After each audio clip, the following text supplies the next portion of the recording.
Welcome back, everybody, to the Fantasy Hockey Hacks podcast, a proud member of the Hockey Podcast Network and the official podcast of Left Wing Lock. I'm your host, Devin Davidson. With me, as always, Bruce Gunther and John Enns. No Tyler Holman tonight, but joining us, Mike McLaughlin, our friend from Left Wing Lock. Mike, how you doing? Hey, I'm doing great. How are you guys? Fantastic. Now they've got all the bugs worked out. We all got a crash course in what not to do about 10 minutes ago. So Rough start. Rough start, but hey, take two. Here it is.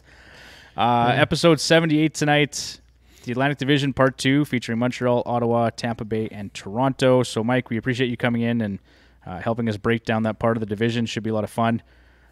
We've got some announcements to make tonight, so make sure you stick around to the end of the episode. Big announcement coming. We'll have some more details on the website tomorrow. But yeah, let's get right to it because we got lots to talk about. John, good to have you back. Good to have you actually here to do John's list. Really looking forward to that. Yeah. So, for anyone that isn't familiar, it's just John's shit list of players, past and present. Sometimes it's players, sometimes it's topical subjects. But tonight, who are we going with, John? Tonight's player on the list, we are going with Mike Commodore. Not Blake Coleman? Not Blake Coleman. Not tonight. Not tonight. Okay. One night. Just not tonight. Okay. No. So what's the story behind Mike Commodore? I don't know. Is there a story behind him? He's No story needed. I just wondered if there was. the guy just seems like a huge knob. Like I don't know. Just his whole personality, presence, everything. Just oh boy. I don't know. Just rubs you the wrong way. Yeah. Okay, Mike. Any take on Mike Commodore? Not really. I can't even remember who that guy played for. Was it the Flames or? It was the Flames and Carolina too, wasn't it? a few other teams. Yeah. Yeah. I want to say Buffalo. Did he play for Buffalo at one point? He played Sounds for familiar. He played for Detroit because he's not a Mike Babcock fan at all. right. I do recall that. Yeah, if you're on Twitter at all. Played for Tampa, Detroit, Columbus, Ottawa, Carolina, Okay. Calgary, New Jersey. You know, every team that didn't want him. There you go. Yeah, on our Left Wing Lock account, I have so many accounts muted who don't like provide goalies or line combos that I miss a lot of the kind of the strictly non-hockey stuff. You're not missing much. No, you're not missing much.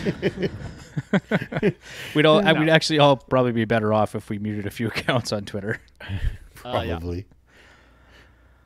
All right, John. Thanks for that, buddy. Absolutely. Far less eventful this time around than it was 10 minutes ago. But all right, let's move on to headlines with the Hacks. Bruce, this is going to be your baby again tonight. Thanks again to everyone that entered the Left Wing Lock contest to win a free draft kit. Mike, I think that went over a little bit better. Everybody sort of had a handle on the hints this time around, maybe a little bit more current. I probably dated myself a little bit by giving that first draft kit giveaway.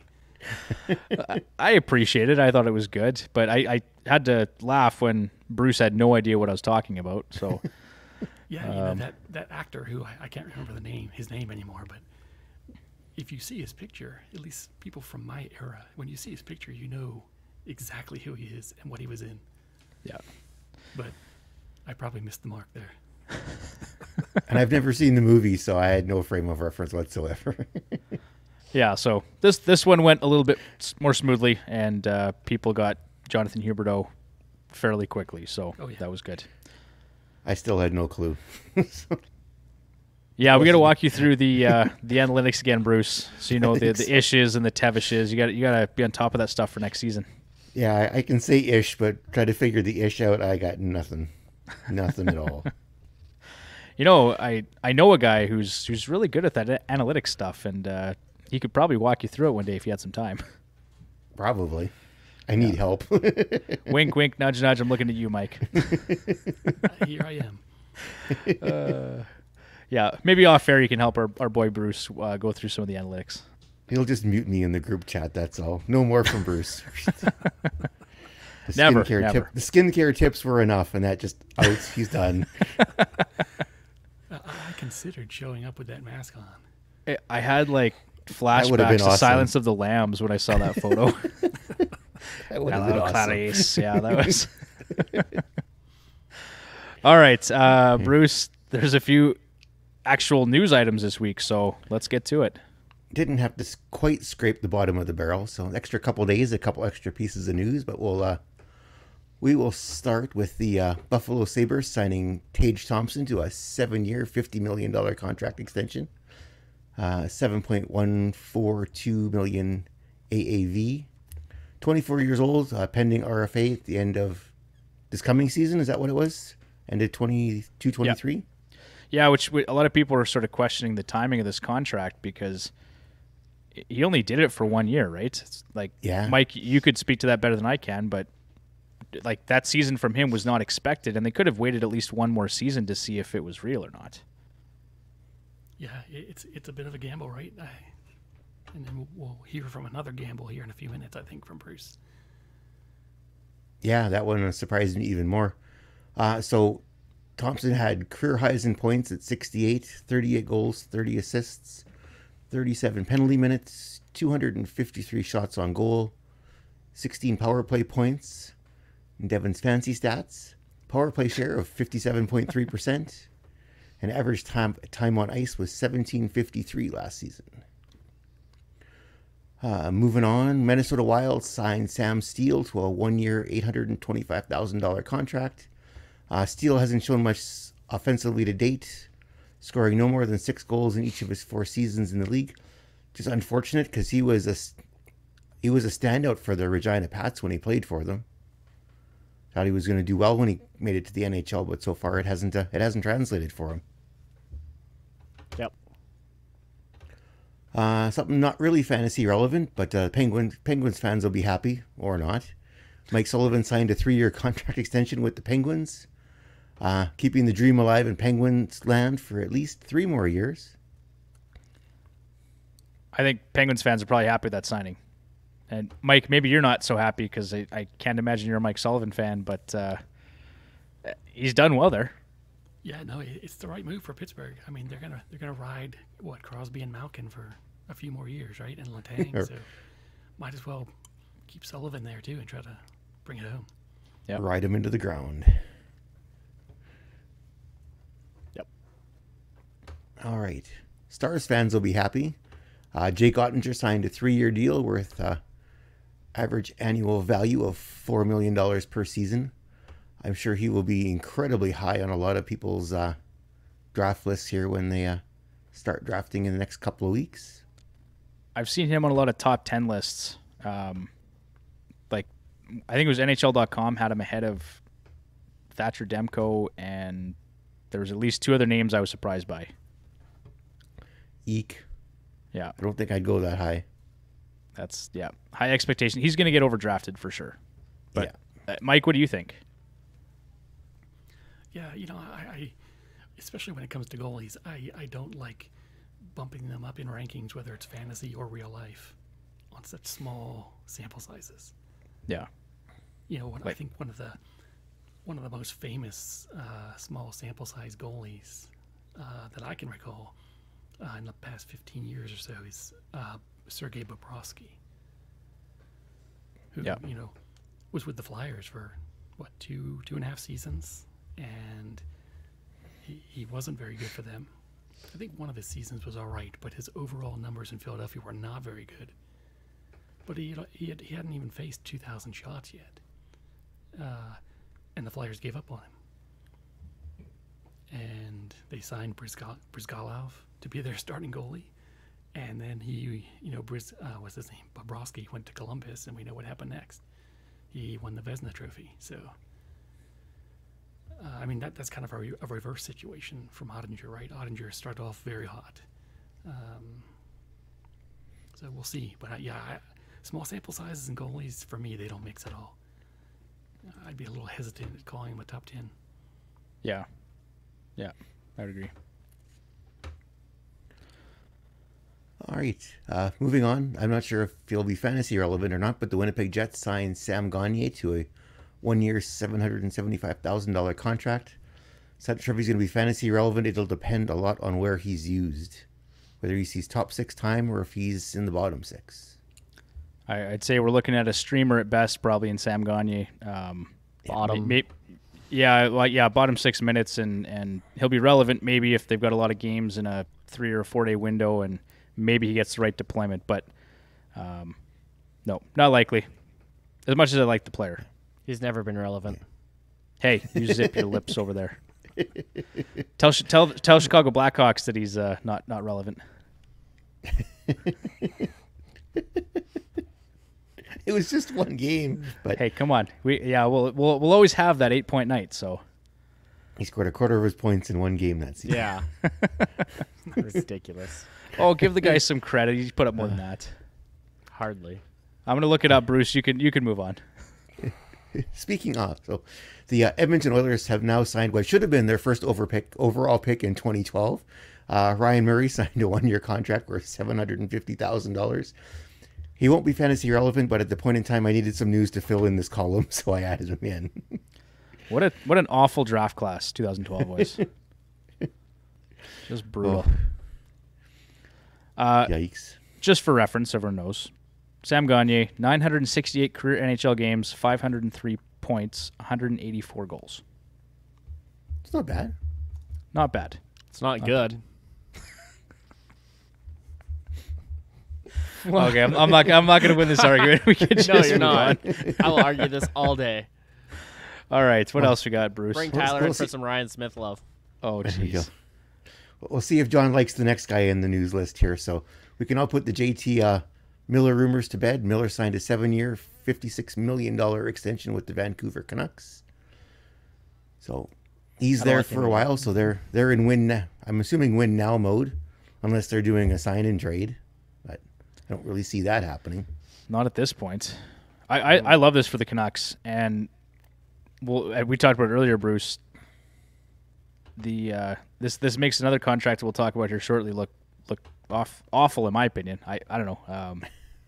This is good value for JT Miller. He's a guy that, beyond fantasy, like he's just a good, solid all around hockey player, and career high 99 points last year. He may not reach that again, but even still, I think he's capable of a point per game, and he's an important part of that team. Yeah, category leagues and stuff like that. He's a gold mine, right? He hits all the categories. Yeah.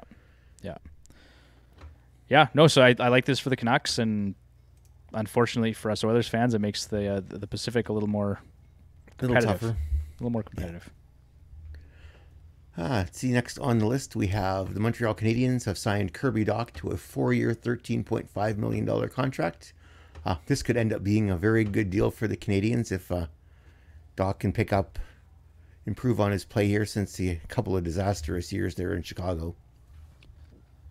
Most of which I think was injury related, right? Like, I don't think he was ever fully recovered from that broken wrist. And John, you showed me that picture. Like, how nasty was that?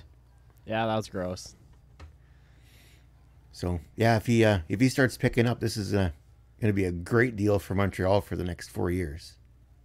Yeah, $3.5 million. It's good value. And then speaking of the Montreal Canadiens, news is Carey Price will be placed on LTIR possibly as soon as today. This move was to get the Canadiens cap compliant. They are just a shade under the 10% over they can be for the off season. By putting Price into the LTIR, that brings them back down to cap compliancy. And the news, at least the current reports, is that Price isn't expected to play this season at all because of an ongoing knee injury. Career done for Price or what? Oh, if his knee's not responding, I can't see him coming back. Yeah, he's not going to come back with a wonky knee. No.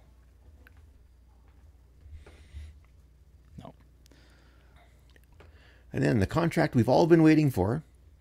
Tim Stutzle of the Ottawa Senators and the Ottawa Senators, there's say that fast 3 times, reached an agreement on an 8-year contract worth $66.8 million. Based on this, the Senators have some very high hopes for their young player. He's no Draisaitl, but he's a good young player. I think they overpaid for him, honestly, but like I said to you earlier, Bruce, in a couple of years, maybe that contract, if he pops, maybe it looks really good and the salary cap's higher. and maybe it looks better. Like, a lot of people said that about Draisaitl's contract. When he signed at $8.5 million, a lot of people were down on that contract, and now it's one of the best value contracts in the league. For sure, right? Like you compare Stutzle to Miller, right? So he signed for slightly more than Miller, and there's quite a discrepancy. But like you said, maybe in a couple years, it looks better. That's got me thinking of another. Well, just the Draisaitl talk. I just want to give a shout out to Nate from Apples and Ginos for getting it right in his draft rankings. He's got Connor McDavid and Leon Draisaitl at number 1 and number 2. I've seen far too many draft rankings with Draisaitl in like 5th, and it drives me fucking crazy. Well, as long as I'm drafting 5th and he's 5th, I'm fine with that. I'll take him. Sure you are. I'll take him all day long right. at the 5 spot. So if he drops there, I'm taking him. So I agree with everyone else. Draisaitl should not drop below number 3 in any league. There's just no reason for it. Anyway, just one man's opinion. And last but not least, I thought this was an interesting tidbit of non-fantasy news. The CEO of the Arizona Coyotes, oh my goodness, has predicted that the Coyotes will have a sold-out arena for all of the Coyote home games this season. They're going to fill all 5,000 seats. I love that optimism.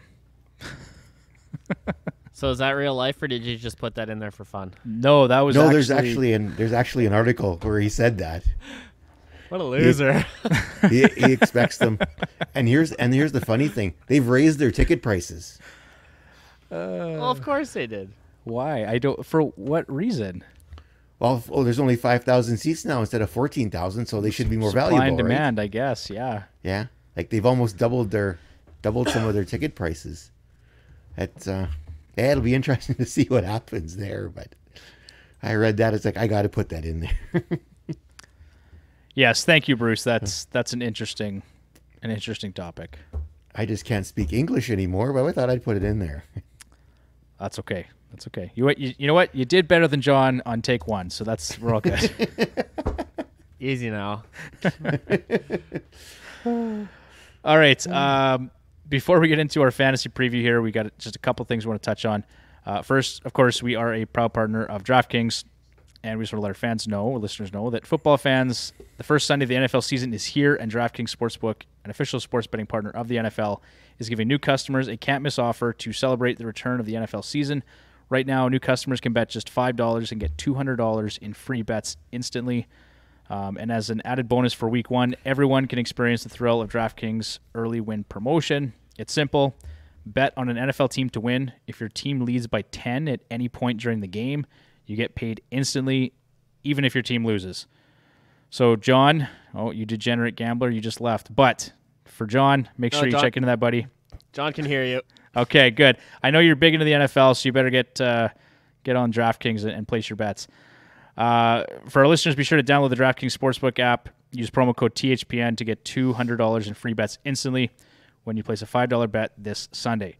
That's promo code THPN, only at DraftKings Sportsbook, an official sports betting partner of the NFL. Minimum age and eligibility restrictions apply. Be sure to check out the show notes for details. If you or anyone you know requires some counseling or referral services, all that information will be available in the show notes. Be sure to check it out. And then, guys, the other thing I want to talk about quickly, the Hockey Podcast Network actually partnered with Raycon Global. And I've been listening to a lot of hockey-related podcasts lately because it's the season and we're getting close to the regular season here. So those episodes have been that much better because I'm using my Raycon wireless earbuds. They look, feel, and sound better than ever with optimized gel tips for the perfect in-ear fit. These earbuds are so comfortable. They will not budge. Trust me. Raycon gives you 8 hours of playtime and a 32-hour battery life. They're priced just right. You get quality audio at half the price of other premium audio brands. Raycon's everyday earbuds have over 50,000 5-star reviews. Be sure to check them out. Some cool features to consider. 3 customizable sound profiles, earbud tap functions, noise isolation, and awareness mode. So go to buyraycon.com/THPN today. Get 15% off your Raycon order. That's buyraycon.com/THPN to score 15% off. There you have it, boys. Nice.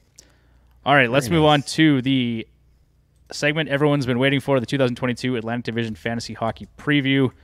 Mike, this is what you're here for, your expertise. We need you more now than ever. So as we kind of have been doing, we're going to go through each of the teams. I'm just going to give a brief overview of their season last year. And then, Mike, I'll ask you your opinion if they got better, worse, or really no different. So we're going to start off with the Montreal Canadiens, 22, 49, and 11. Yes, in fact, they were trash, John. They were 8th in the Atlantic. Goals for per game was 2.66, which is 27th. Goals against per game, 3.87, was dead last in the league. Total trash. Goals for percentage, 40.75 was 31st. Corsi for 46.52 was 29th. The power play was 31st in the league at 13.7%, and the penalty kill, 75.5%, which was 27th. Some schedule notes, they've got 13 back-to-back sets this season. That's tied for the third most with Buffalo, Colorado, Vancouver, and Winnipeg. 28% of the games are played on light days. Some key additions, Kirby Dach, as we mentioned earlier, Evgeny Dadonov in that trade with the Vegas Golden Knights, Sean Monahan in the trade with Calgary, and Mike Matheson in that trade with Pittsburgh.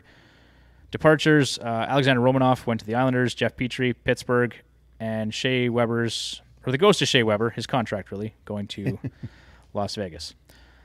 So there you have it. That's kind of the update on Montreal. Mike, in your opinion, did this team get better, worse, or no different in the offseason? They are better because other teams got worse. Okay, I'll take that, yeah. We have, at left wing lock, we have Montreal coming, finishing the season at 14th place in the Eastern Conference. But there's a couple of Western Conference teams in addition that will finish below Montreal.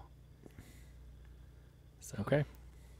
So yeah, Montreal's just better because people got worse. That's the best way I can say it. Okay, so the bar is still, the expectations are still pretty low for Montreal. Oh yeah. But that doesn't mean there aren't some fantasy relevant players that we should consider here, right? So That's right. we're going to start off with Bruce's favorite, Mr. Yay. Cole Caufield himself, left wing, right wing eligible. His Yahoo ADP right now 115.7. Last season 43 points, 23 goals, and 67 games played. That was a 53-point pace. He started off just awful. I mean, he was a lot of fantasy managers are disappointed. They spent some draft capital on this guy, and they were disappointed. A lot of them dropped him, weren't patient. And then once St. Louis came in, he had 35 points and 22 goals in his final 38 games played versus 8 points, 1 goal in his first 29. He had a career low minus 24. I believe a career high 55% power play share. So what can we expect from this guy realistically this season, Mike? I've got him at 32 goals and 62 points. Is that a bit high, or are you taking the over or under?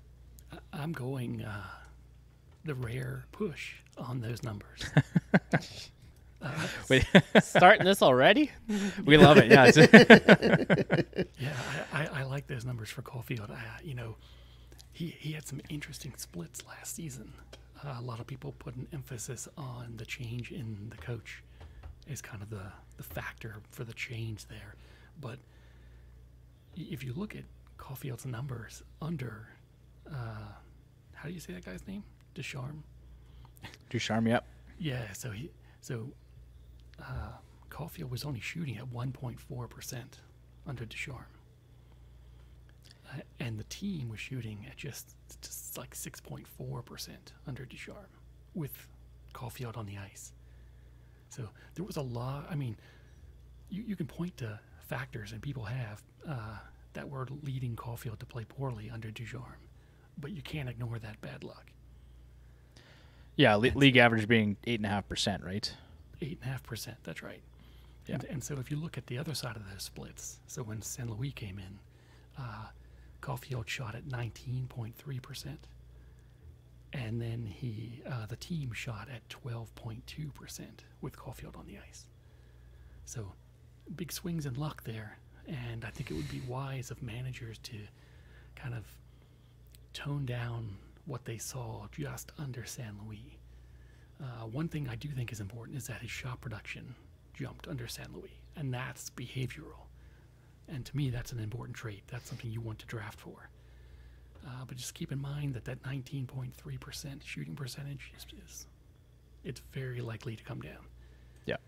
And so, yeah, I like your numbers here. 32-62 sounds like a good spot for Caufield. Okay. Bruce, John, any difference of opinion there? Oh, I'm gonna go over. Why not? Of course you are. Yeah. Under. Shock there. Yeah. Okay. All right. Let's talk about Nick Suzuki here. Right now, his ADP rank 156.6, 61 points and 21 goals in 82 games played last season. 2.3 shots on goal, 20 power play points, 89 hits, 30 PIMs, 62% power play share, and just over 20.5 minutes time on ice were all career highs for him. I've got him at 23 goals and 65 points. Michael, go to you again. Do you like the over or under on those totals? I'm going push. John hates this. But yeah, no, I like this. I like those numbers for Suzuki here. And I think if you're in a league that counts hits, he's nice. He gets you a nice little boost there because he's sniffing 100 hits in a season. Yeah, some added bonus there for sure. Okay, Bruce, what do you think? I'm going to go over with him too, but just slightly. I think he'll creep more towards 70 points. Okay. John? Lower. Under. Under. Feels like the price is right. Yeah, $1. $1 for John. Sounds right.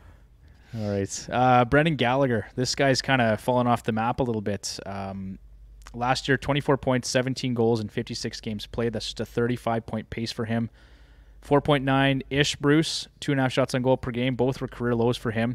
His 3-year average shooting percentage, 9.1%. His career is 9.7. So I think just based on that, we should expect a bit of change in his point totals. 53.3 IPP was a career low.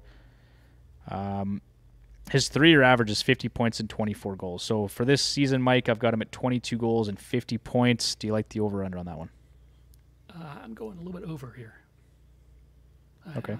I'm going to go, I think he'll see 54 points for Gallagher this year. Okay. John? Over. Over. Bruce? Yeah, I'm going over too. All right. Josh Anderson. At this point, I've got him here for 20 goals and 40 points, and that kind of feels like what he is. He's going to score somewhere between 20 and 25 goals and 40 and 45 points. I don't know. Mike, any difference of opinion there? Not really. I'm just slightly under on Anderson for that number. Okay. You know, he gets injured pretty frequently, and that Montreal lineup is weird. You know, outside of say Suzuki and maybe Caufield, just where these guys are going to land in the line combinations is just it's up in the air, right?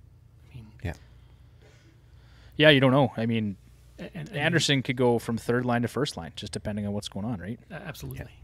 Yeah. And you know, you could see power play 1 or power play 2. I still think Montreal has maybe 1 or 2 moves that they're going to make in the next 4 weeks to ship a forward out. So, okay, keep an eye out for that. For Bangers leagues, he does average, or last year he averaged just over 2.22 hits per game. So. Some good category covers there. 65 PIMs as well. Something to keep in mind. A lot of players kind of lost their dual eligibility. So Anderson, he's a right wing eligible, but there's lots of guys that were center right wing or left wing right wing, and Yahoo's kind of changed that for the upcoming season. So I know a lot of people are up in arms about that. But there we have it. That is. Oh, and I just lost my notes here, guys. That's Josh Anderson anyway. Sorry, give me a second here. Let's move on to Mike Hoffman. So left wing, right wing eligible. I've got him for 24 goals and 52 points last season. 10.3 individual shooting percentage was his lowest since 2017, 2018. He had 22 goals that season. 7.7 Tevish, Bruce, his team's even strength shooting percentage with him on the ice was his lowest since 2018, 2019. And his IPP at 61.4 was also a career low. So, Mike, can we expect a bit more from his 35 points and 16 goals from last season? At 24 goals, 52 points, what do you think? I'm almost there. I come in slightly under at 51. Okay. Perfect. Bruce? Yeah, I think I would probably take under, but again, Hoffman, it depends where he's going to play too. He's another guy that could go from first line to third line, and It's just, it's weird. A lot of inconsistencies with him for sure. Yeah. John, I can assume you take the under? Yeah, okay. You beat me to it. Oh, yeah. Okay, we talked with this guy earlier, Kirby Dach, center right wing, eligible. Right now his ADP is 172.7. My points prediction for him is 12 goals and 45 points. I mean, obviously Montreal is betting on this kid. They think he's got lots of potential. He's got the draft pedigree.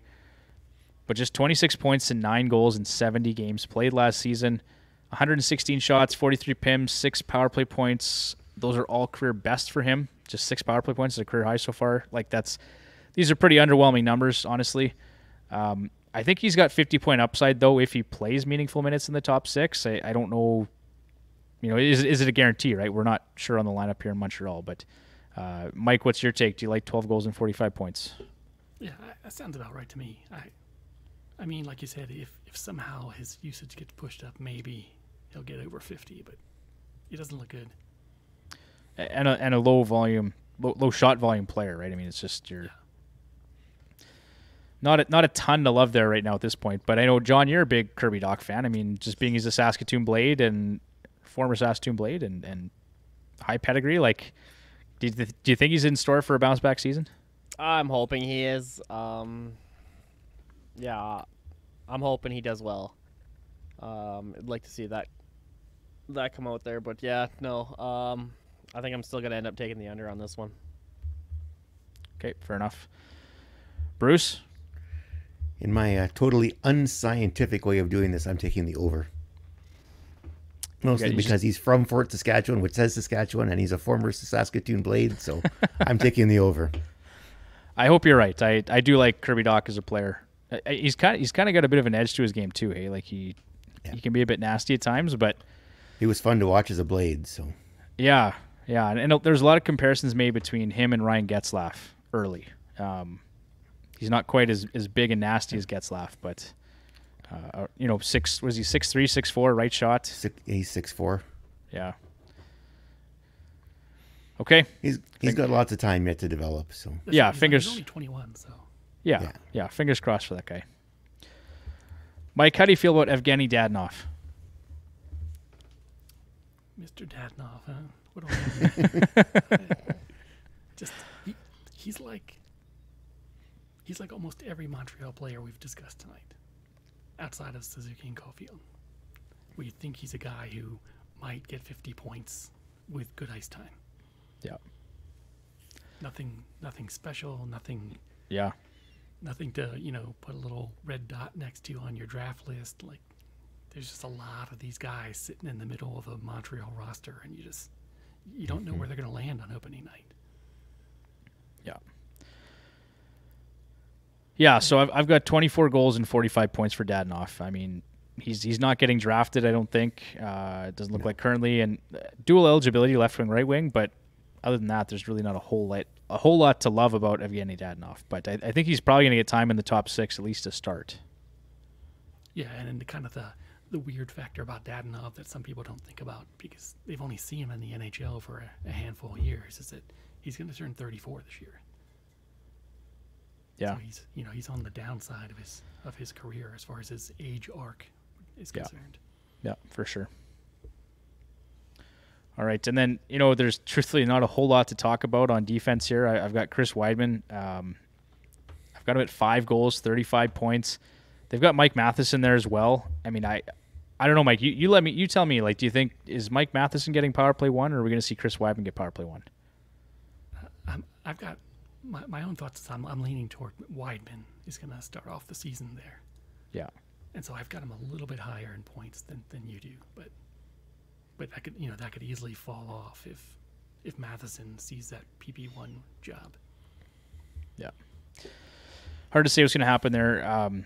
But for Weidman, 27 points, 67 PIMs, 12 power play points, and just under 50 minutes of time on ice. Those are all career highs for him last year. So, do we see much more from him this year? I guess we'll see. But definitely a depth add on your fantasy roster if you're looking for D. Yep. And then goaltending is kind of the same thing, right? I mean, with Carey Price out, we're looking at Jake Allen and Sam Montembeault. I've kind of got this at roughly a 60-40 split. I just don't know if they can have Jake Allen play more than 48 starts, and then he may be looking at 24 wins. Last season, 9-20-4, 330 goals against average, a 905 save percentage, and a negative 4.16 goals saved above expected. Sam Montembeault, even worse. Truthfully, Mike, I think you could probably just say stay away from the Habs tandem for next season unless you're desperate. Yeah, I mean, I see them as a bottom 5 team, so you're not looking at a lot of wins. I have Jake Allen getting a fair amount more starts. I do think he might see something closer to 55, 58 starts. Okay. Only because I don't think Montembeault can handle the load. Like, I mean, he can handle it. I just don't think he's going to do a good job at it.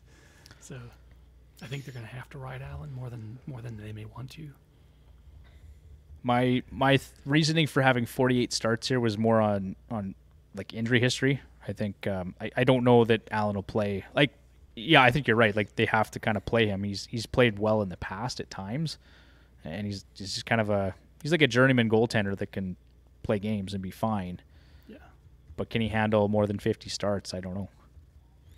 They need to keep some sheets of plywood available on the side of the when they come out, just in case. They'll just have some e-bugs, Bruce. They'll have e-bugs everywhere.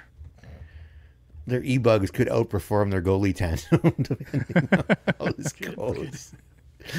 Yeah, it could happen. Oh, boy. It could happen. Yikes. But, yeah, like I said, for fantasy purposes, I would just stay away from those guys. Although, if that does, in fact, end up being what happens, Mike, and he's playing 55 starts, maybe you look at something like as a third goalie option, just for starts if you're trying to meet that category every week. I don't know, but then you're losing out on the other categories most likely. So price on one leg could probably outdo both of them. Yeah.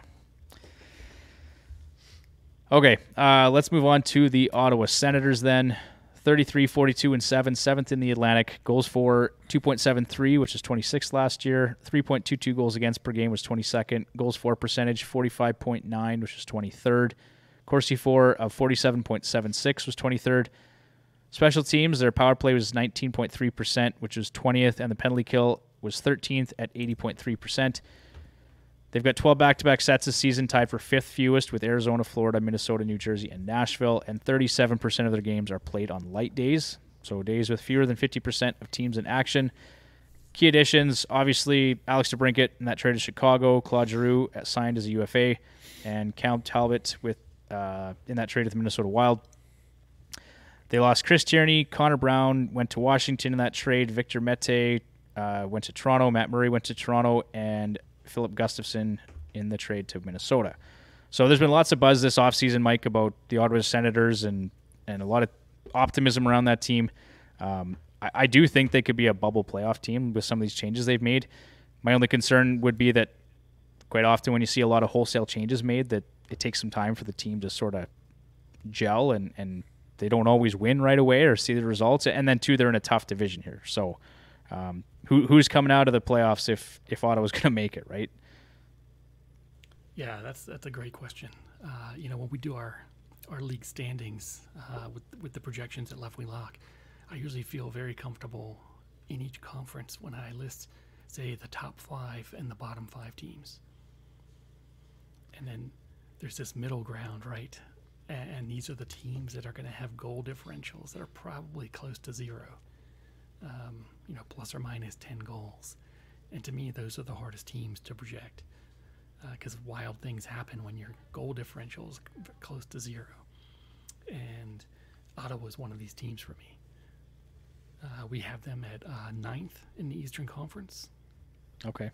Based on the offseason changes. And so just like you said, that makes them a bubble team. They should be fun to watch this year. I think. Yeah. And Cam Talbot, I think, intrigues me. I think he should. I guess we could start there since we're on that topic. Just scroll down here. I've got him at 52 starts for 63% net share and 28 wins. What's your take on Cam Talbot for next year? Yeah, I like Talbot in Ottawa. I like Talbot almost everywhere he's been. I think my first look at him was when he was the backup goalie in New York. Yeah. And he always had great numbers behind Lundqvist. So yeah, I like the Talbot move. It's a nice little gamble by Ottawa. And I see him getting between 55 and 60 starts. Okay. Which means if things go very well, he could get close to 30 wins. And, that makes him fantasy relevant to me. So, yeah, absolutely. And his Yahoo ADP is around 103.2, so, you don't have to – that's as of, a few days ago when I was updating these notes, but it seems like pretty good value. Yeah, that's not bad. That's eighth, ninth round?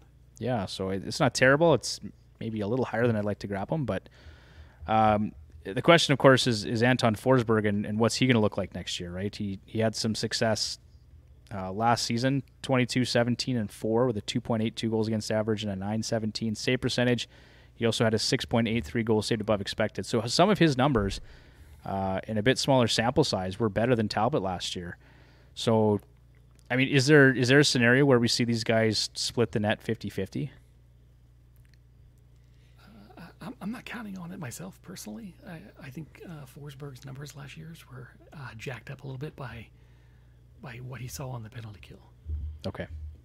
And so I'm not sure if that's going to carry into this coming season and, to kind of give him that edge again. Okay, good stuff. Yeah, well, that's why I asked the question, because I need to have some insight on it. So, okay, let's move back here to forwards then, starting with Brady Kachuk, left wing, Yahoo ADP of 31.6, 67 points, 30 goals in 79 games played last season, so that was a 70-point pace for him. 10.4 individual shooting percentage and 288 shots on goal were both career highs. I've got him for 32 goals and 75 points. Mike, do you like the over-under on that one? I'm going under on Kachuk there. Okay. I have him in the 60s for points. I love Brady Kachuk in real life and fantasy. To me, as a Flyers fan, that guy was born to be a Flyer, and it's like heartbreak every day to wake up and realize he's not a Flyer. But so I like him in real life, but in fantasy, he's a monster, right? He shoots the puck all the time. He hits everything he sees, and he's capable of coming in around 70 points. And to me, that's just category domination across the board. Yeah, in bangers leagues, he's a really valuable player, and to get him somewhere in the third round, roughly, I think that's not bad. That's worth grabbing him. Yeah, yeah, maybe even in the second, right? If you want to reach in the second round somewhere, depending on your league categories. Bruce, you're taking the over/under on 32 goals and 75 points. I'm under, slightly under. John? Over, because I don't want to agree with everyone. I like it. Thank you, sir. All right, new send. Let's talk about Alex DeBrincat here. Yahoo ADP 40.3, 78 points and 41 goals in 82 games played last season.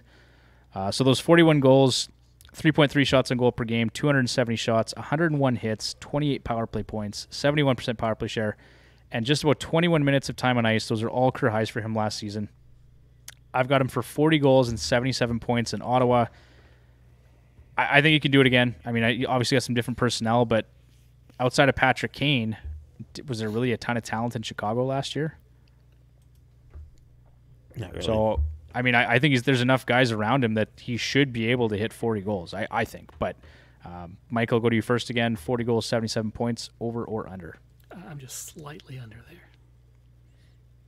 Okay. More people to score in Ottawa might cause a pullback on what he's able to do. Okay. And I think his numbers were a little bit jacked up. I don't have the luck metrics in front of me at the moment, but I think he was just a little bit tweaked high there. Okay. Bruce, what do you think? I'm going to be under as well, just under as well. Basically mirror what Mike said. Fair enough. Over. Thanks, John. Love that optimism, buddy. Oh, yeah.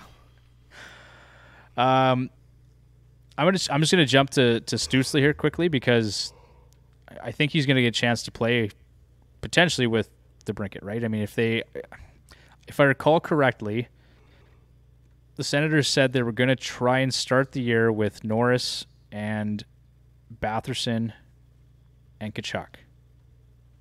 And then they were going to do Claude Giroux on the second line of Stutzle and DeBrincat. So I think Stutzle could have a good, like, his ADP right now is just around 100. 58 points, 22 goals in 79 games played last year, 60-point pace. He had 21 points and 8 goals in the final 18 games last season. He had over 100 hits, 125 hits, 37 penalty minutes, 27 power play points. I guess the big question is going to be if he maintains power play 1 usage, right? Because there is some new personnel there. Yeah. If he does, I think he could be in store for a big season. His Tevish Bruce, 7.5%. So some room for positive regression there. I've got him at 25 goals and 65 points. Mike, what's your take on it? Yeah, I like that number for Stutzle. I've got him coming in at 68 points. You're right. I'm a little bit worried with some of these Ottawa players as to who's going to get to keep their power play 1 spot. You've got DeBrincat coming in, and you've got Claude Giroux coming in. Yeah. And both of those guys played power play 1 on all of their former teams. So somebody's going to lose a job here, and that's going to stink for fantasy hockey. And guessing who those players are is also going to stink. Like, it's a gamble, right? Yeah. Because there aren't really any obvious choices. No. I mean, beyond Kachuk, DeBrincat, and maybe Giroux. And Chabot too is going to play on power play 1, right? They're Chabot not that. would be PP1 for sure. So yeah, it gets pretty crowded on that power play in Ottawa. So that's my only concern with these Ottawa players is just there's a little bit of risk associated with whether or not they'll be on PP1 or PP2. Yeah. But yeah, I like that. I like that number. I think I have them coming in at 68 points for the season. Okay. Bruce, what do you think? I'm going to say slightly under because from what I read, that Stutzle might be the center on the second line as opposed to Giroux. And that concerns me that he might get a little overwhelmed with that because I don't think that's his natural position. Yeah, he did say he was comfortable playing center though too, right? Yeah. I don't think Stutzle was concerned, but I mean, if he's got a guy like Giroux on his wing, they could interchange too. Maybe, if they get Giroux to take some more of the face-offs because he's an excellent face-off guy. Yeah.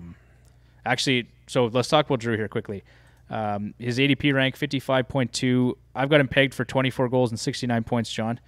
60.3% face-off wins was a career high for him last year. 7.3 team even strength shooting percentage with him on the ice was actually his lowest since 2016-2017.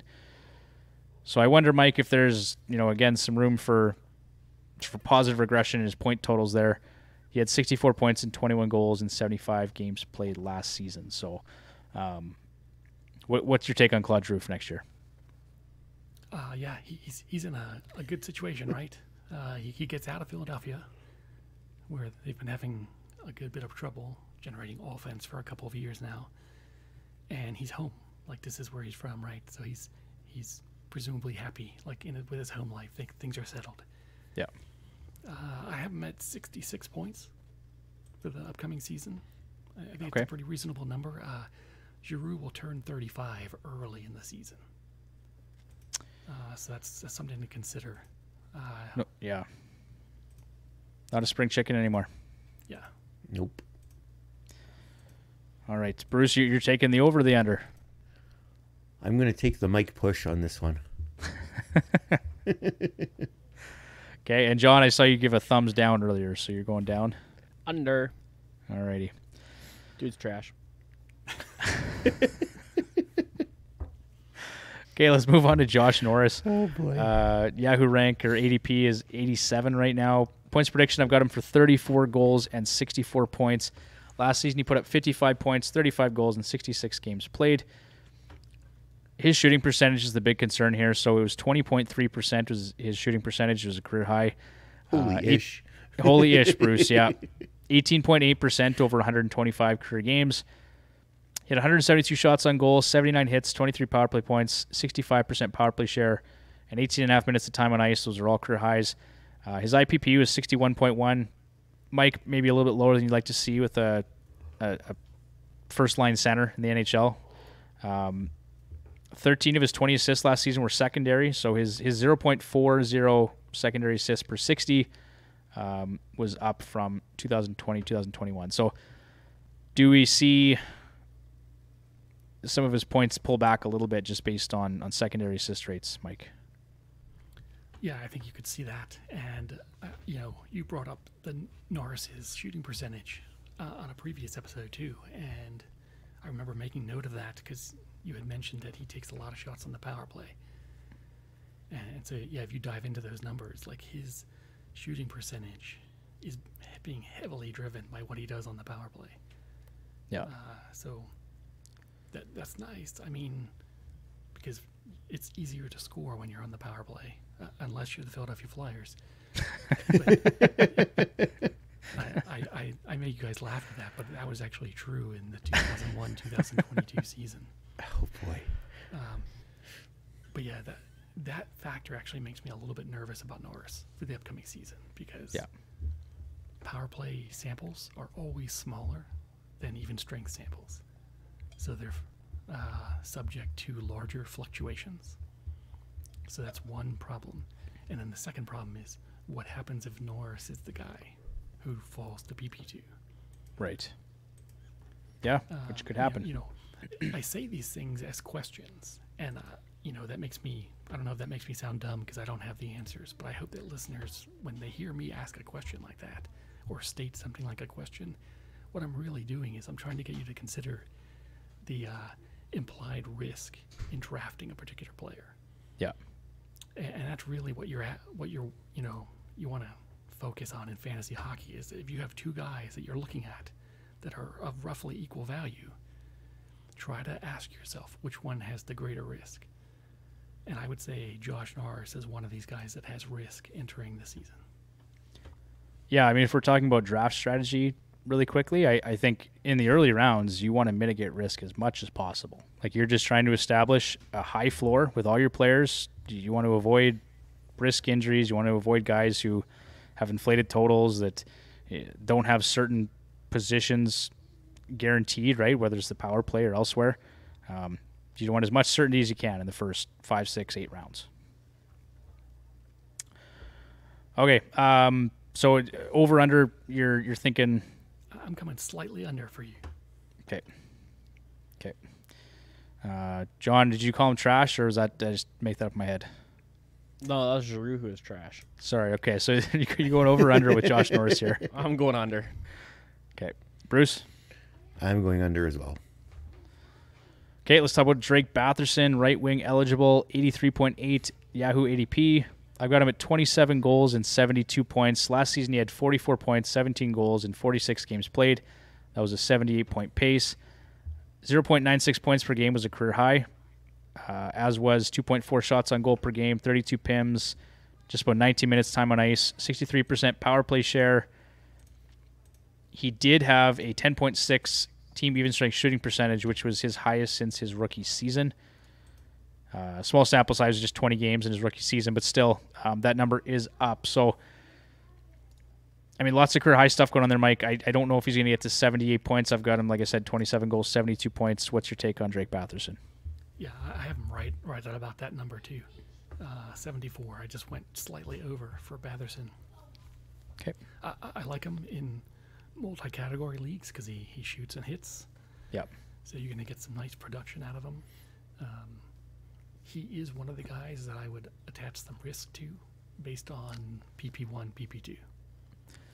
The other thing, too, and maybe this is a little political, but there's still that Hockey Canada investigation going on from, was it the 2018?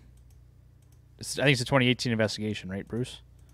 I think so. I think he's part, yeah. And so the players haven't been named, but there is some concern that Drake Batherson may be one of those players in question that could face a suspension at some point in this season. So there is some risk to consider there as well, although maybe nothing comes of it, right away. Who knows? That's just me speculating, right? But there could be some things that happen that way too. So certainly some risk around Batherson for next year. Okay. And I was going to say, I bet he's pissed he was the first one of them to sign a contract extension. I'm sure. Because he's making half of what the rest of his line mates are. Yeah. It happens. Yep. Somebody's got to take a haircut, right? So. Yeah.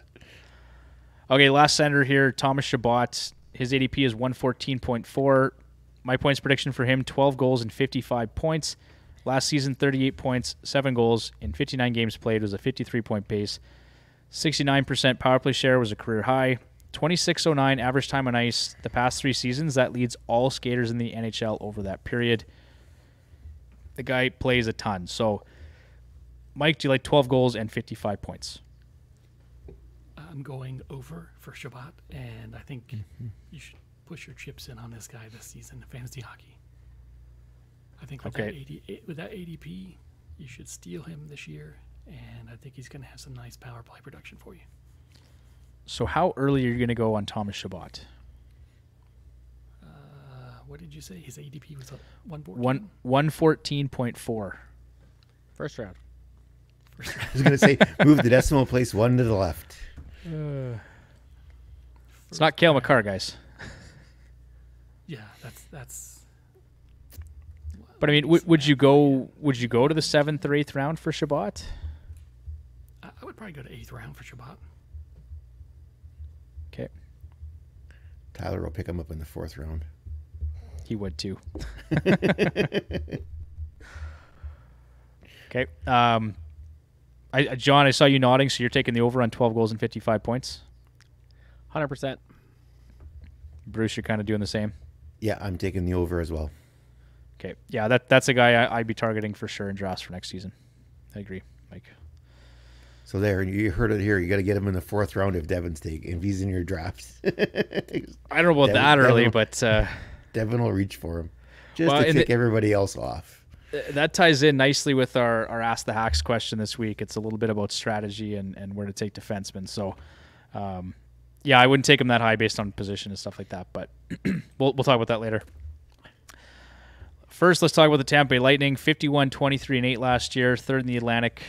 Goals for 3.48, which is 8th. The goals against was 2.78, was 6th. Goals for percentage 55.56 was 6th overall. Corsi for percentage of 50.82 was 13th. Special teams were both roughly top 10. 23.9% on the power play was 8th, and then the penalty kill was just outside the top 10, 11th at 80.6%. The Lightning have 14 back-to-back sets this season. That's tied for 3rd most with Boston, Carolina, Chicago, Detroit, San Jose, St. Louis, and Toronto. 30% of the games played on light days. Key additions include Hayden Fleury, a UFA from Seattle, Ian Cole, UFA, Philip Myers, and a trade with Nashville, Vladislav Nemestikov, UFA from Dallas, and then they lost Jan Ruta, Andre Palat, who went to Jersey, and then that trade, Ryan McDonough went to Nashville. So, Mike, I'll go back to you on this. Did the Tampa Bay Lightning get better, worse, or really no different this year? It kind of sounds like they got a little bit worse after you said all that. We still have them ranked pretty high in the standings. I think right now in the Eastern Conference we still have them winning the conference. Okay. Which because I ran the updated numbers this morning, and when I saw that I was like, that's a little surprising still to me, but I guess I'll trust it. Not shocking, I guess, right? I mean, yeah, I mean they're a team that knows how to win, and they have elite players at multiple positions. And that'll carry you through. I mean, I don't like the loss of McDonough. No. I think the Palat loss is palatable. Yeah. So. I think I would agree. I think you don't love to lose that player, but I think that it's manageable given that they've got some guys that can fill in the gaps. Yeah, so I think maybe the biggest problem for Tampa Bay will just be early in the season, getting past some of the hiccups on defense with McDonough gone, and they've got Bogosian injured.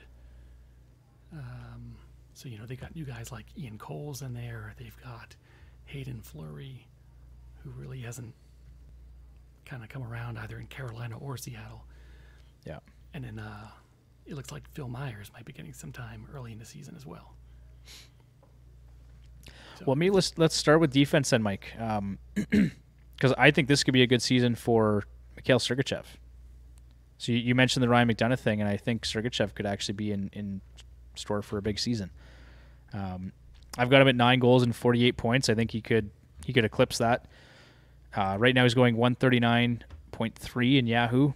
Excuse me. Last year, 38.7 goals in 78 games played, so he's at a 40-point pace. Set some career highs in shots on goal, penalty minutes, hits, blocks, time on ice.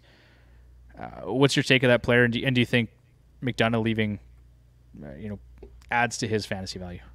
I think it helps him in the peripheral categories. He'll get more ice time, and so you'll see things like hits and shots go up for this guy. Okay. The one thing that doesn't really change for Sergachev is the power play situation. Yeah. And so, he'll sit on PP2, and so that's going to limit his offensive production. I have him coming in at 46 points, which is still respectable. Okay. So, yeah, this is a guy you'd want on your fantasy roster still. I mean, 46 points is, and with some peripheral coverage, is good. That's right. Okay, Bruce, what do you think about Sergachev? Yeah, I might even say a couple. I think he might reach 50 points. This team can score goals, so extra assist here or there. I think he could make 50 points. Okay. John? Slightly over. There you have it. Victor Hedman, last season, 85 points, 20 goals in 82 games played. So points, goals, shots, power play points. He had 38 power play points last year. 68% power play share. Those are all career highs. 9.2 individual shooting percentage, and his 2.7 shots on goal per game were both the second highest of his career. So I see him taking a little bit of a step back here, Mike, just given the state of the overall team and some of those numbers. 17 goals and 75 points. Do you like the over or the under? I'm going to go slightly under there for Hedman. I think he's got some decent regression coming his way. His secondary assists were very high last season. His individual shooting percentage was high. His IPP was high. And his shooting percentage on the power play was also pretty high. So those four factors kind of... I'm pulling back on Hedman this season. I've got him coming in around 72 points. Okay. His ADP is 14.5 right now. So, I mean, we're talking just early second round. Is that a bit rich for you? Are you going to reach for Hedman in the second round? I'm walking away from that. I think that's too early. I would agree with that as well. John, you're nodding. Okay, yep. You're taking the under as well, John? Taking the under. Okay, Bruce? I'm taking the under as well. Okay.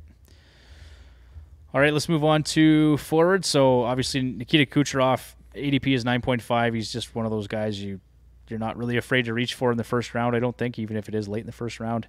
Last season, 69 points, 25 goals in 47 games played. That was actually you like that, John? Yeah, okay. That was about the third one tonight. What? Yeah, you've been sleeping over there, man. Oh, man. I'm so tired right now, but no, we're going to make it through this. 120-point pace for Kucherov last season. So one thing I did notice, his team's even strength shooting percentage with him on the ice was just about 13%, Mike. So I think based on that, you could see some regression from him. But do you like 42 goals and 110 points? I mean, that's, of course, assuming he stays healthy, but what do you think? I like it. I'm actually going to go a little bit higher for Kucherov this season. Okay. John does not agree. John does not agree. Under. All right. Bruce? I've been burned 2 years in a row. I'm running for the hills instead of picking Kucherov. I will go with under as well. I won't even draft him. You've been burned badly twice and that's the frustrating thing is if he's healthy, he's a phenomenal player, but it's just you don't know if he's playing 82 games or 2 games. So exactly. Yeah, definitely some risk there. And like I said earlier, you want to mitigate risk in the first round. So which kind of leads to the next player here, and that's Steven Stamkos. I was fortunate enough to draft this guy last year, Mike. I'm going to credit the draft kit with that one because I actually sniped him from Tyler in 2 different drafts, and Tyler was pissed about it. But I knew if I wanted him, I had to pick him, whatever it was, the 4th or 5th round last year, and it paid off big time. So his ADP rank right now is 20.9.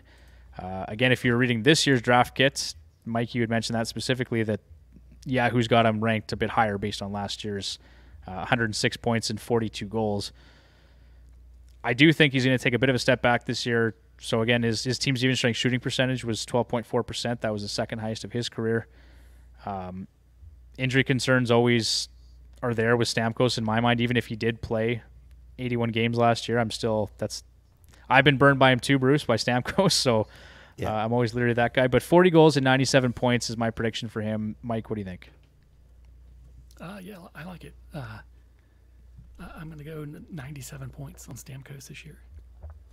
Okay. So he's definitely going to pull back and come in below 100 points. Yeah, 'cause he had a few games last year down the stretch that were just outrageous too, right? Yeah. Anytime they played Florida. He's a weird guy to draft because there's so much psychological scarring due to injuries. And for him, his injuries are all over the board. Like there's nothing. Yeah. It's not like goalies where you're like, man, this guy, busts his groin every other season.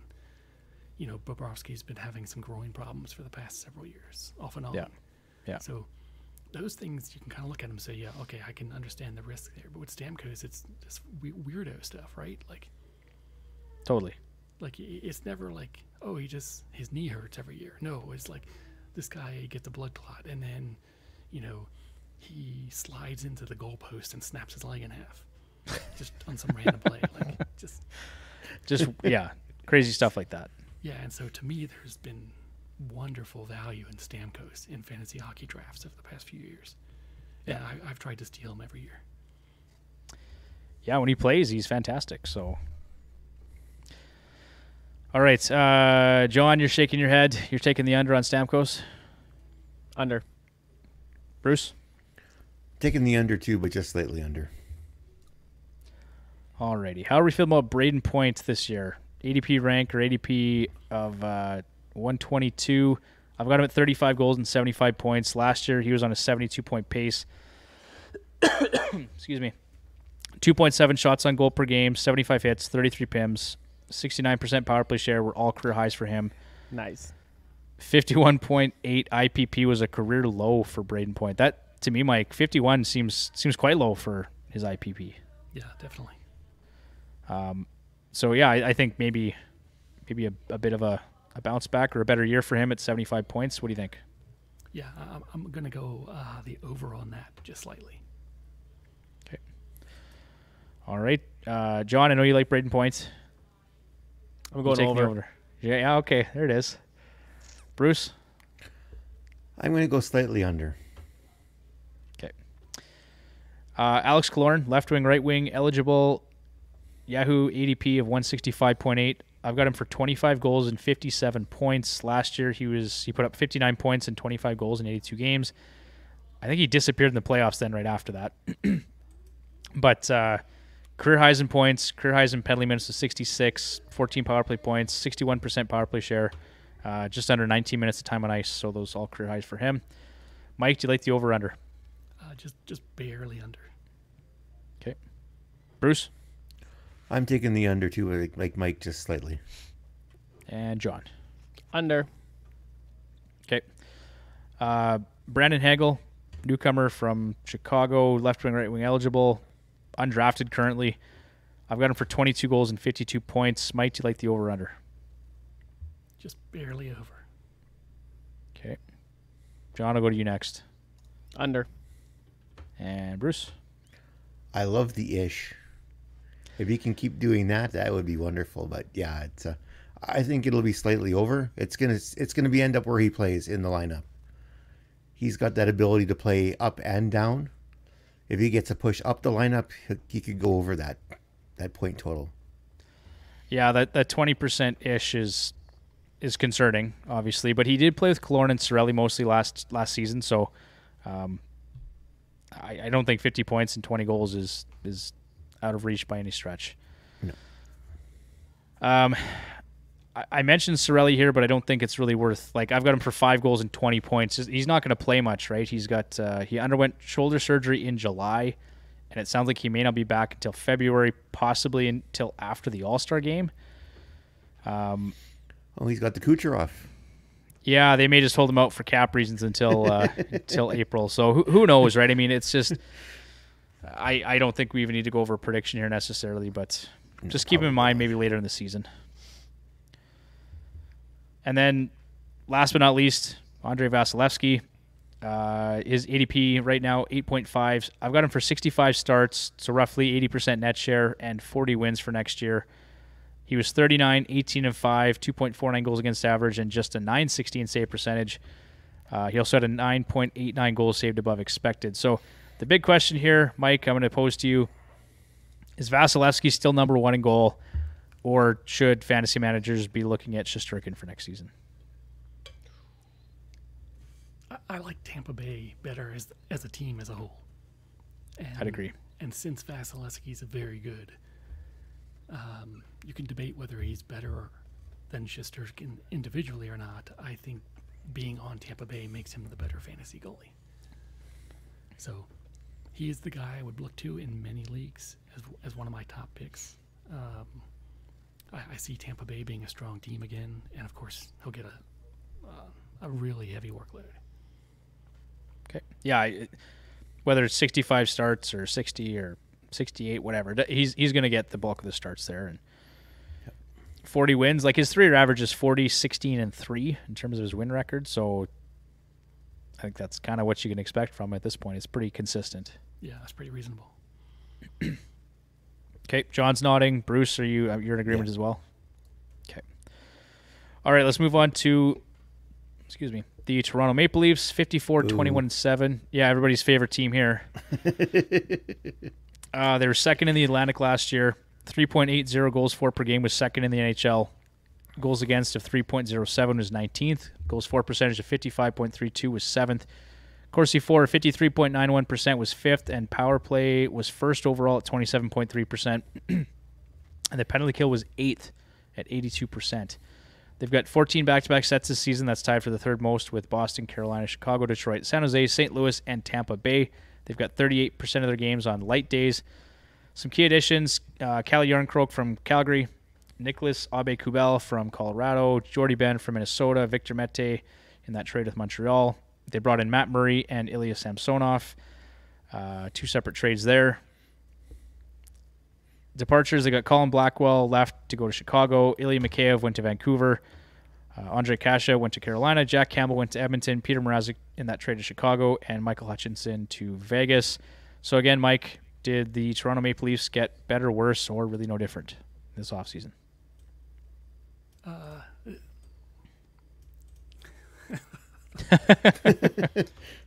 Not sure. Tough one.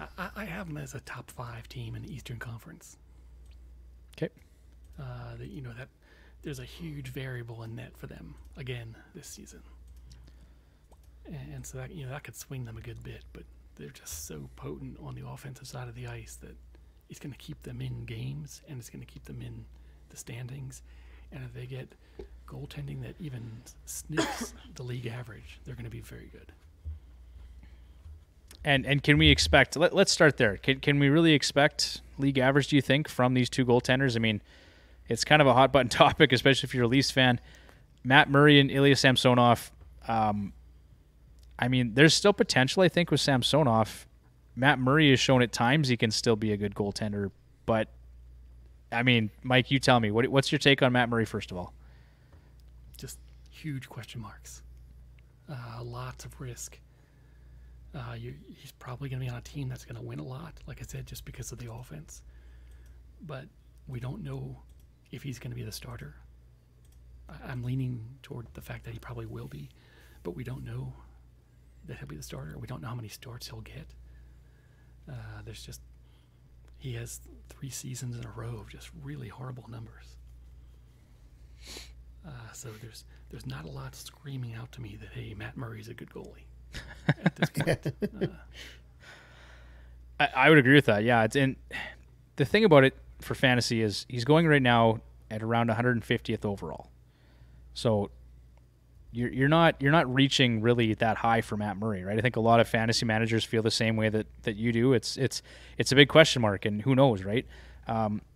Ilya Samsonov actually is higher at 117.3, so there is that. Oh, wow. Yeah, I mean, I found that interesting too.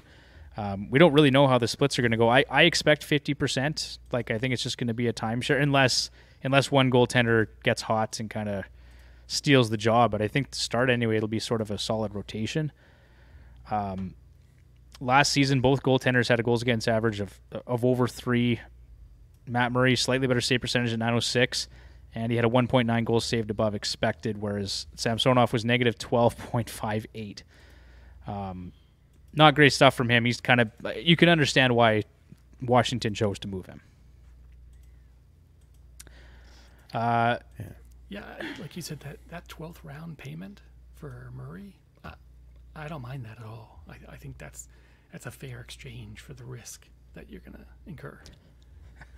I would agree with you, Mike, but John does not at all. I saw his head shaking from. I'm a part of the Matt Murray hate club. Is your neck okay, John? Because you kind of snapped it around there for a second.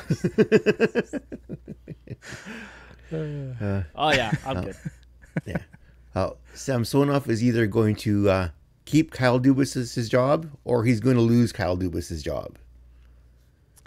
It's going to go one way or the other. I said earlier that Samsonov will be the player that helps Dubas keep his job, and I think out of these two, he's the one that's going to have to take the reins and do it, because I'm like John. I've got no confidence in Matt Murray whatsoever. I'd rather set a sheet of plywood in the other seat than have Matt Murray in my net. So it's going to be Samsonov, and it's all going to ride with him.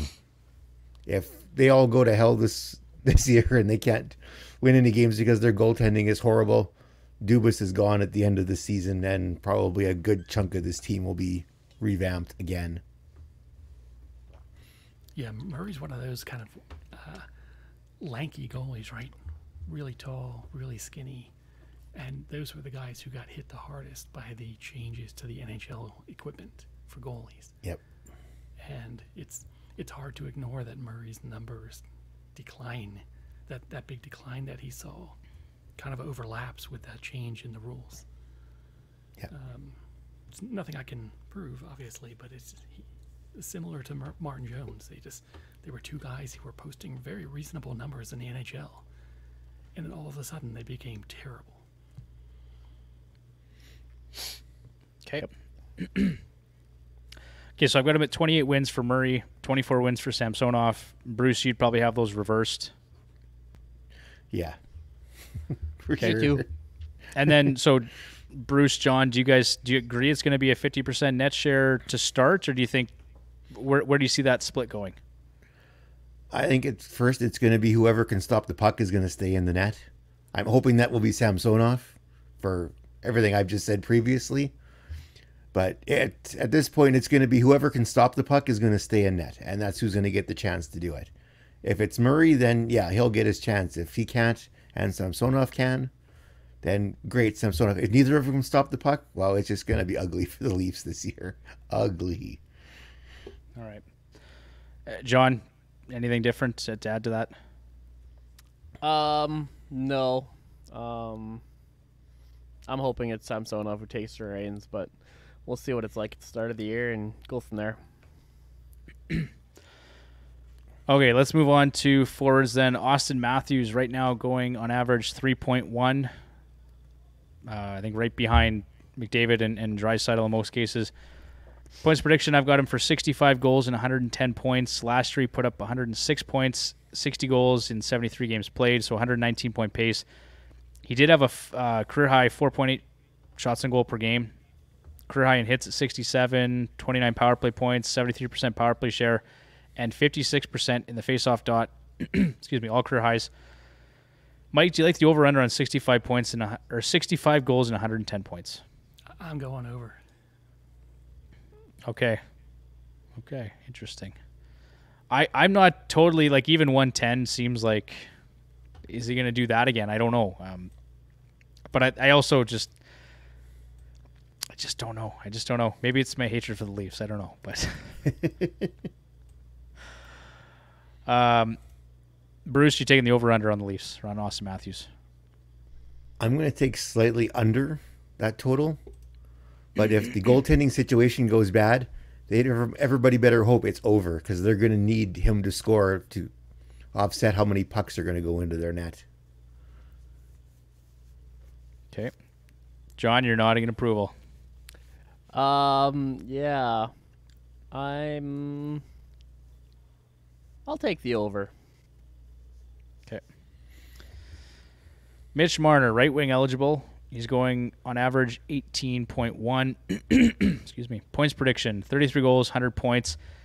He had 97 points last year, 35 goals, 72 games played. That was a 110-point pace. He finally figured out how to shoot the puck last year, 3.1 shots on goal per game. He did have a career-high individual shooting percentage of 15.6%, so his career average is 12.1. His three-year average is 13.3%, 75 hits, and 71% power play share. So some good stuff from Mitch Marner last year. Mike, do you like the over or under on 33 goals and 100 points? I'm coming in just slightly over. Okay. Bruce? I'm going to go slightly under. And John? Over. Okay, how do we feel about John Tavares at 64.3? I've got him at 31 goals and 79 points. 90 hits last year, just about 61% in the faceoff dot, both career highs. 11.4% shooting was his lowest since 2016, 2017. He had a 0.7 secondary assist rate per 60. That was a career high for him. That was 90% above his career average of 0.37. 28 of his 49 assists were secondary. So maybe some pullback there, Mike, in terms of points production for him. But I've got him at 31 goals, 79 points. What do you think? I'm going just a little bit under there. I'm coming in at 75. Okay. Bruce? I'm going under as well. It's slightly under, but under. And John, I think I saw you motioning. Under. Yeah, okay. I don't like the guy. I know you don't. You and Doug Allen just can't. You have zero time for John Tavares. William Nylander, left wing, right wing eligible, 63.8 is his ADP. Points prediction for me, 34 goals, 82 points. Last year he had 34 goals, 80 points, 3.2 shots on goal per game, 31 power play points, 70% power play share, over 18 minutes time on ice, all career highs. I did notice his secondary assist rate, 0.16, was down roughly 55% from his career average. So, Mike, can we expect to see a bit of an uptick there and maybe secondary assists? Yeah, I've got. Wait, who are we talking about? Nylander? Nylander, yeah. All right, nice. Yeah, I'm going slightly over on Nylander. Okay, so it's safe to say you expect a point per game player there. Yeah. Okay. Bruce? I agree. And John? Agreed. Okay. Michael Bunting, do we expect some regression from this guy? 151.6 is ADP. I've got him for 24 goals and 60 points. Last year he had 23 goals, 63 points, 65-point pace, career high in hits at 85 and shots on goal at 2.2.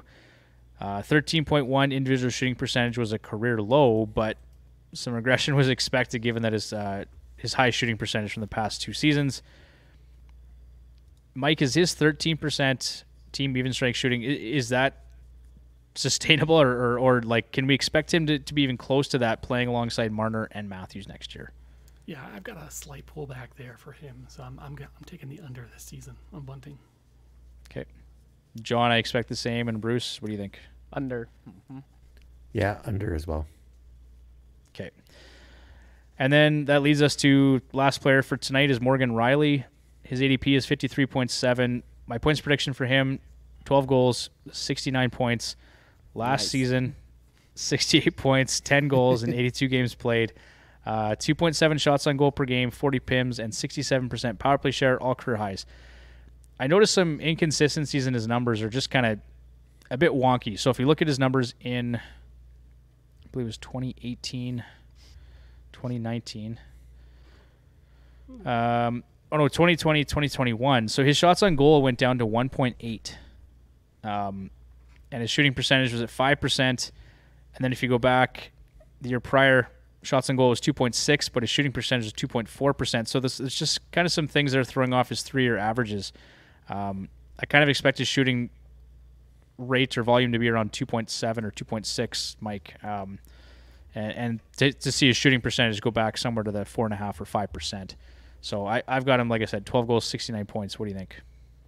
Yeah, I'm coming in just slightly under, but I do like what you said about the shots on goal. That was a strange season for him 2 years ago, where he just got 1.8 shots per game. Shots per game. Yeah, it was odd. So yeah, like the shooting percentage was fine that year, but then the year prior, it's just kind of some wonky things going on those 2 years. So I think we have a better handle of what Morgan Rielly is at this point. Yeah. Bruce, do you like the over/under on Morgan Rielly? I'm taking the under on Rielly. Okay.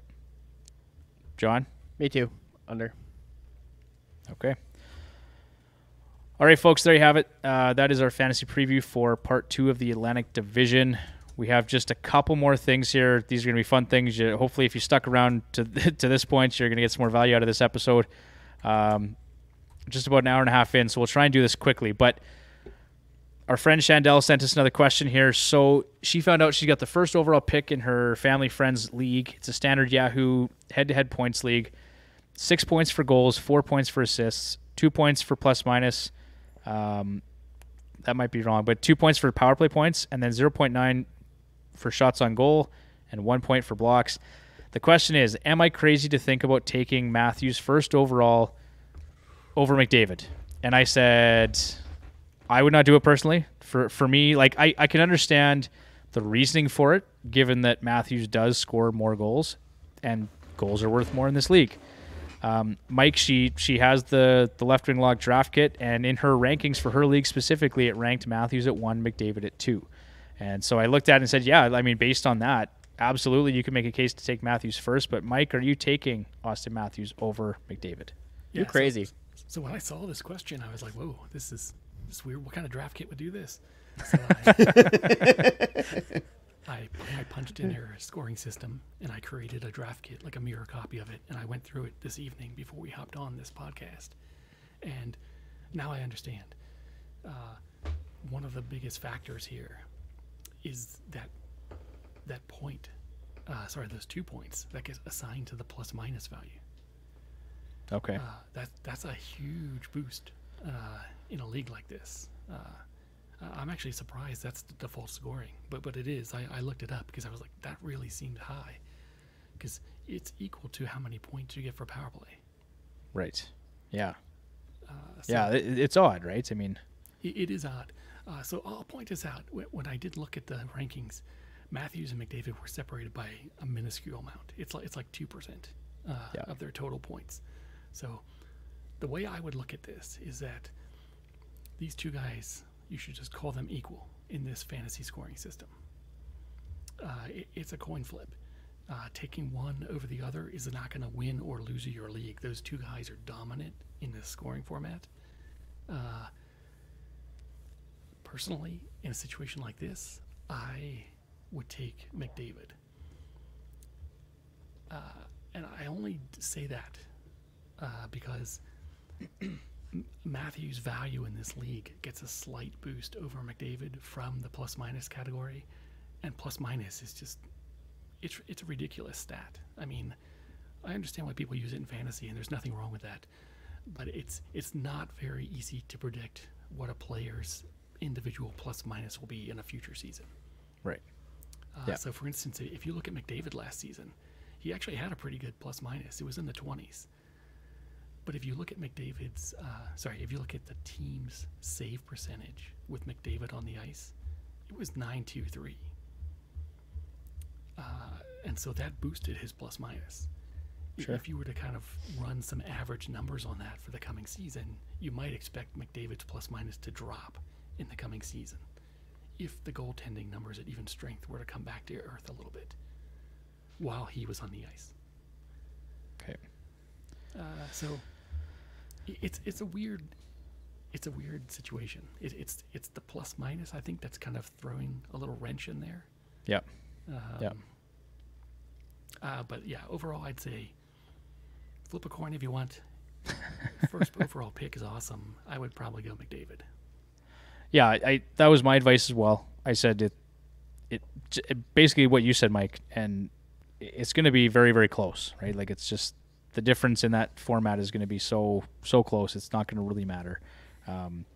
But I also liked McDavid. Like, I think based on some of his numbers too, you could see a little bit more from him, right? In terms of shooting percentage, in terms of the team's even strength shooting percentage, in terms of even line mates. Like, he's going to have a full season of Woodcroft, a full season of Evander Kane. He's going to have potentially, I mean, this is a pie in the sky thing, but if Patrick Kane ever makes his way to Edmonton, whether that's the deadline or not, there's been lots of rumors, right? So if it does happen, if they can make that work somehow, I mean, that's pretty significant, right? And then not to mention he's got Draisaitl on the power play along with Hyman and Nugent Hopkins and Barry or whoever, Bouchard, whoever plays in that power play, right? I mean, the Leafs have a deadly power play too. Obviously, we said it was first overall last year, but it's just the McDavid factor for me. That's a guy I'm going to bet on. So, okay, and then the second part of this question, for her third-round pick, she's considering passing on taking Yossi and getting a top forward instead. So this kind of goes back to my point about draft strategy and where you want to head with that. Last season, she took a high-ranked defense, Makar, Yossi, Hedman. In the second round, it did well for her, but she's reading that might not be the best strategy. It's better to get forwards first and wait to get defense until the fourth or fifth round. I guess my feedback on this was I think there's three defensemen, and she mentioned them, Makar, Yossi, and Hedman, that I think you could make the case to take early. I know we said we're backing off on Hedman, but Makar and Yossi in particular, like Makar is going to go in the first round this year, and I don't think that's a stretch. Yeah. Yossi, yes, we'll probably see some regression from him based on last year's numbers, but he's still an elite defenseman, and I'm not going to hesitate to take either one of those players in the first, second, or third round. But those are kind of the exceptions for me. And then beyond that, yeah, I would probably take forwards and then look at taking defensemen in rounds 6 through 8 or 6 through 10. But Bruce, John, Mike, what's your take on it?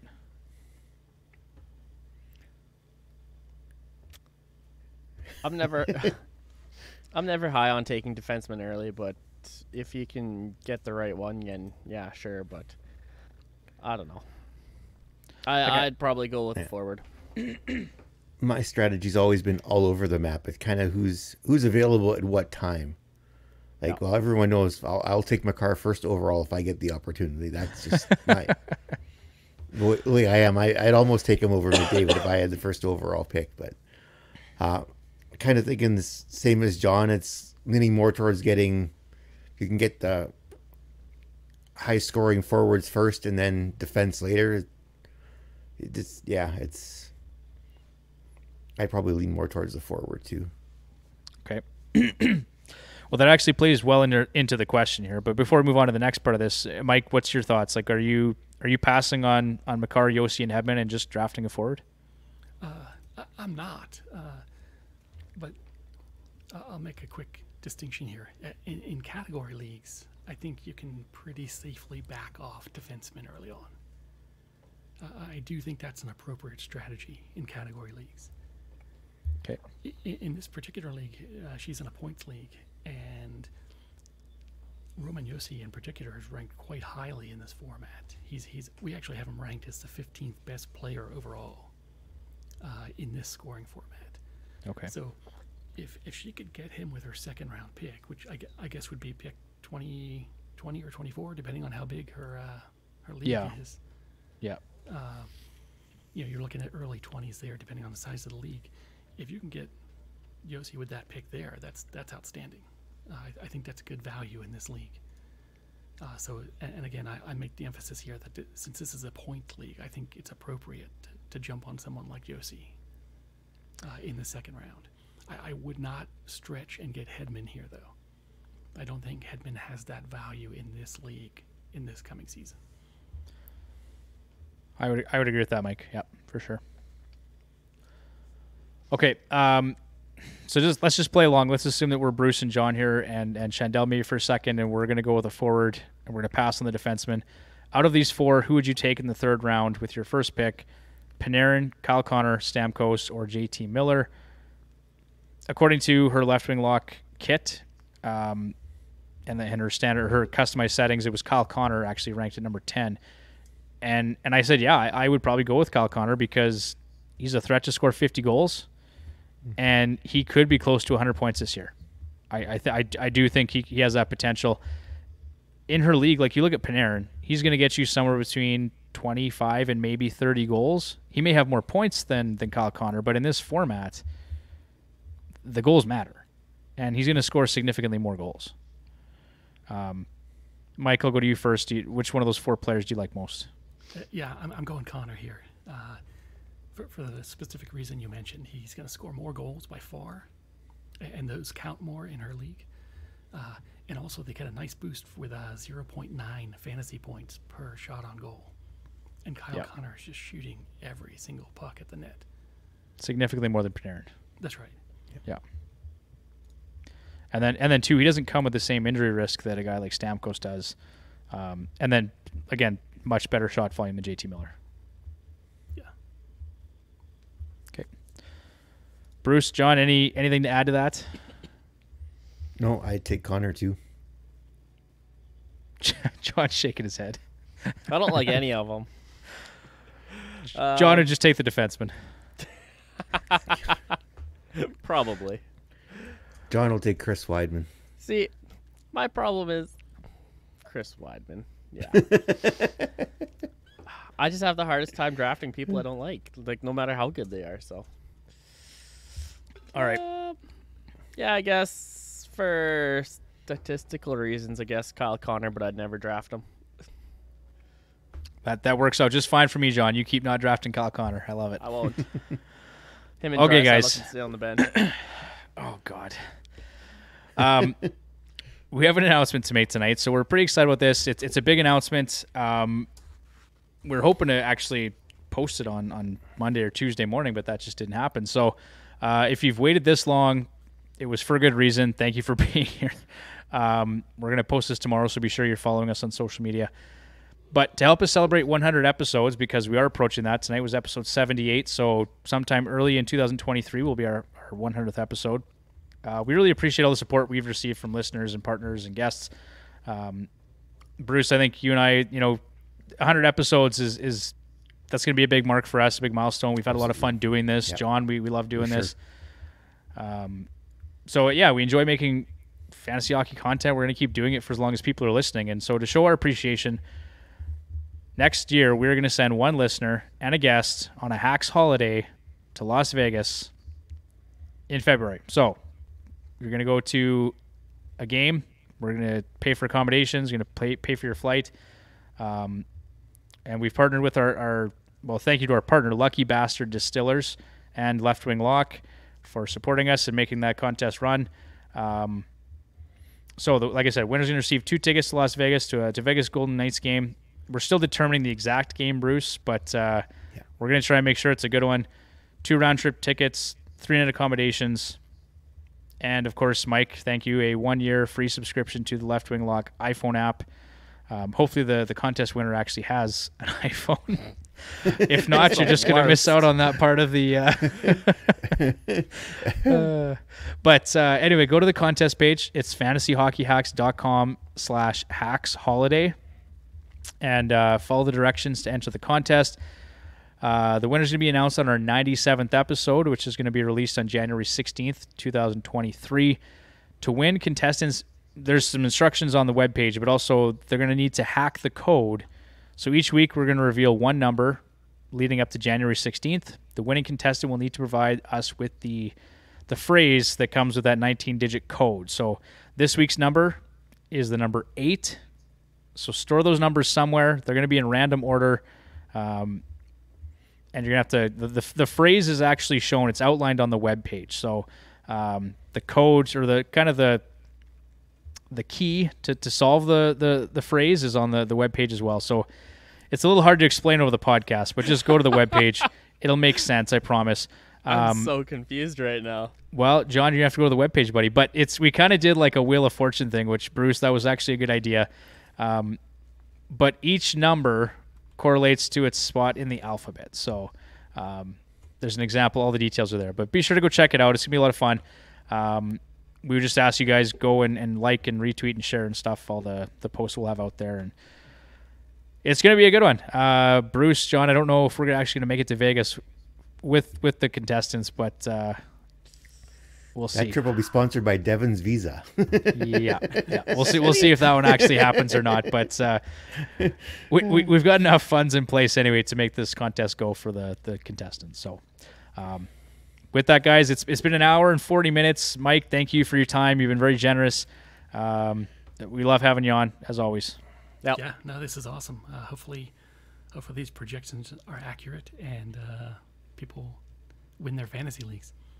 Yeah, for sure. So on that note, be sure to go to Left Wing Lock and get your draft kits. Those are available now.